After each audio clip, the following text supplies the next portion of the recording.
आज मैं आप लोगों को जीवों की, जंतुओं की, पक्षियों की आयु के बारे में जो हमारे शास्त्रों में वर्णित है वो मैं बताता हूँ।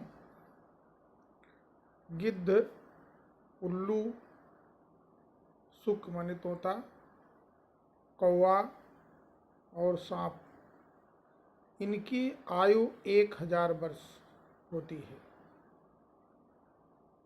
अगर कोई आकस्मिक मृत्यु इनकी ना हो जाए, कोई मार न दे, तो ये अपनी पूर्ण आयु 1000 वर्ष तक जीवित रहते हैं।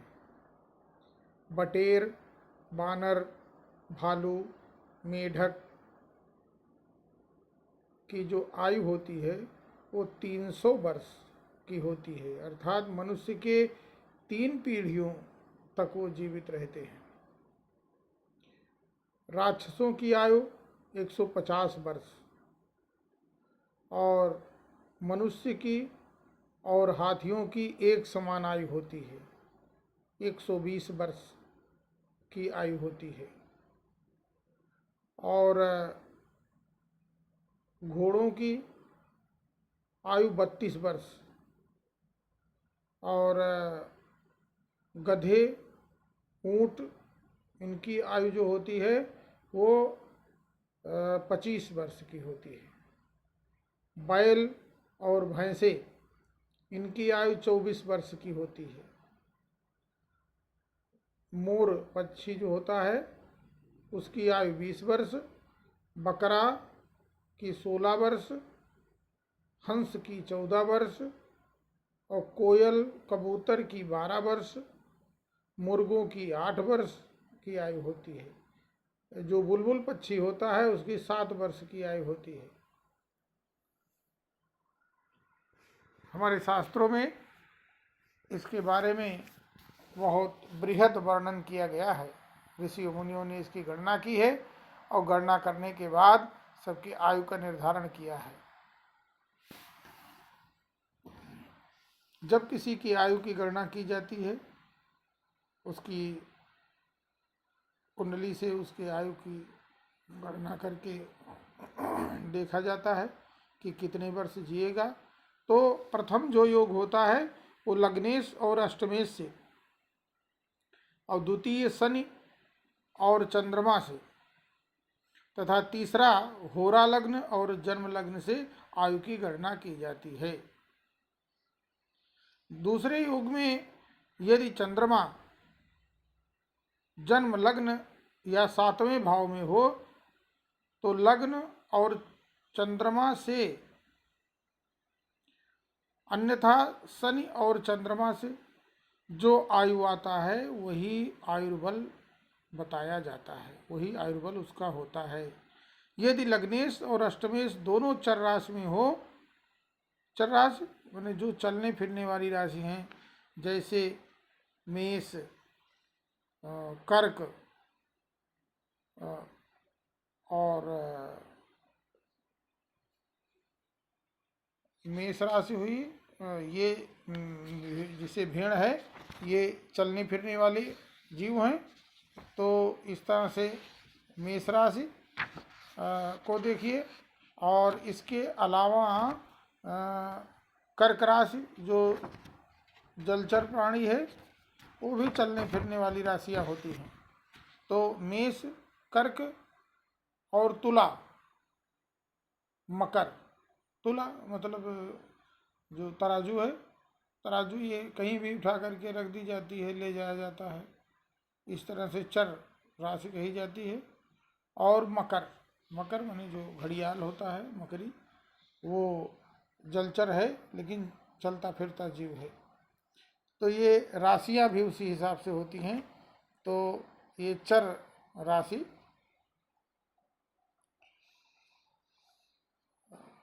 यदि ये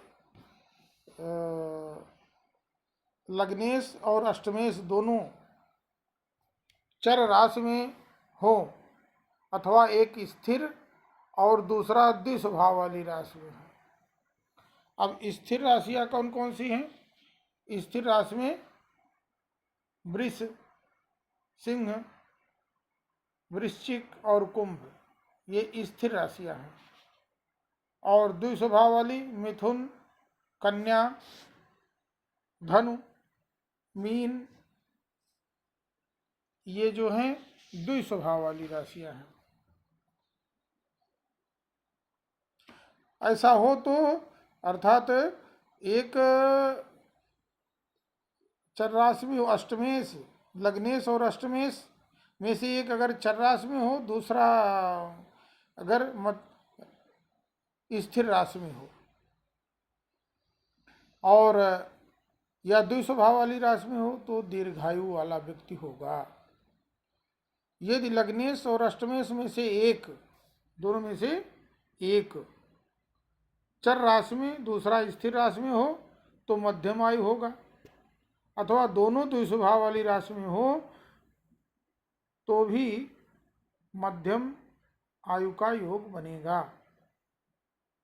लग्नेश और अष्टमेश दोनों में से एक चर राशि में, दूसरा द्विस्वभाव वाली राशि में हो तो अल्पायु भी योग बनता है। लग्नेश अष्टमेश दोनों अगर स्थिर राशि में हो तो भी अल्पायु योग बनता है। इसी प्रकार शनि, चंद्रमा या लग्न चंद्रमा तथा होरा लग्न और जन्म लग्न में से आयु निकाला जाता है। यदि इन तीनों में दो प्रकार से एक आयु में, जो इन तीनों में से दो प्रकार में से एक आयु और तीसरे से भिन्न आयु आती है तो दो प्रकार से आई हुई आयु को ही प्रमाणिक मानना चाहिए, वही ग्रहण किया जाता है।